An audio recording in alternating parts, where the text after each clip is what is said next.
Master minds commerce చదవాలనుకునే 10th inter విద్యార్థుల తొలి ఎంపిక. అయితే ఇంకొక చిన్న డౌట్ సార్. యాక్చువల్గా ఒక్కడు తరువాత త్రివిక్రమ్ గారితో మహేష్ బాబుతో కలిసి ఇంకో సినిమా మీరు చేయాలి, చాలా ప్లాన్స్ కూడా జరిగిపోయినాయి. బట్ ఎందుకు ఆ సినిమా ఆగిపోయింది? అది ఎందుకు ఆగిందండి, అది ఎక్కువ చెప్పకూడదు. ఎందుకంటే Trivikram is a great person అంటే అలాంటి ఆయన నా సినిమా నా బ్యానర్లో డైరెక్ట్ చేస్తున్నారంటే అది should say big credibility for me, very big credibility. నేను ఎక్కడో ఏదో వర్కౌట్ కాలేదు, అంటే ఏదో స్టోరీ వైజో లేకపోతే ఇంకోటో అదేదో నేను వరుసగా సినిమాలు ఇట్లా ఇస్తున్నాను అనే ఉద్దేశం కూడా కాదు. ఎక్కడో ఏదో సమ్వేర్ ఎక్కడో వర్కౌట్ కాలేదు సార్. అది ఇప్పటికే నేను చాలా ఫీల్ అవుతుంటాను. నేను మళ్ళీ మహేష్ బాబుతో చేయలేకపోయాను. ఆ పాప అతను ఏదో విధంగా ఇంకో డైరెక్టర్ని పెట్టి చేద్దాం అని పెద్ద డైరెక్టర్ ఒకళ్ళు చెప్పి చేద్దాం, నాకు ఈజీ అయ్యేది కదా. అవునవును, నేను ఎక్కువ ఆలోచించట్లేదు, ఆయన ఆలోచిస్తాడు కదా. అవును, ఏదైనా ఉంటే బాగుంది బాగాలేదని చెప్తాం అంతే.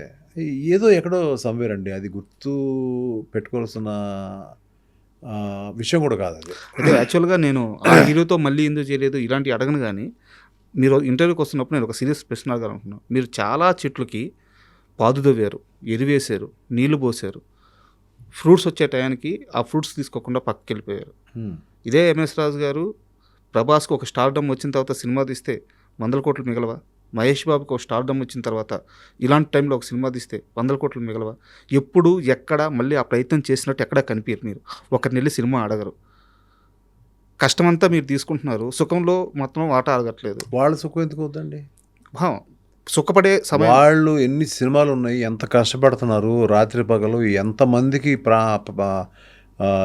వాళ్ళు they are giving you know total work, ఎంతమంది కార్మికులు పనిచేస్తున్నారు వాళ్ళ వల్ల. నేను అడిగేది కూడా అదే. ఇప్పుడు వాళ్ళతో ట్రావెల్ అయితే మీరు సుఖపడవచ్చు కదా అంటున్నాను. ట్రావెల్ అలా ఉండదండి నాకు. అదే అది లేదు, ఎందుకు లేదు? ముందే పెద్ద హీరోని పెట్టుకోవచ్చు కదా, ఫస్ట్ సినిమాని పెద్ద హీరోని పెట్టుకోవచ్చు కదా, పెద్ద హీరోని పెట్టుకోవచ్చు కదా, సూపర్ స్టార్ పెట్టుకోవచ్చు కదా. అయితే ఆ టైంలో అంటే హీరో సబ్జెక్టు మ్యాటర్ మార్చుకున్నాం, ఓకే. ఆ ఇయర్లో బాలకృష్ణ గారి సినిమా ఉంది, లక్ష్మీనరసింహనో సంథింగ్ అనుకుంటాను, చిరంజీవి గారి సినిమా ఉంది. వర్షం అప్పటికి ప్రభాస్ మార్కెట్ ప్రకారం చాలా చిన్నది.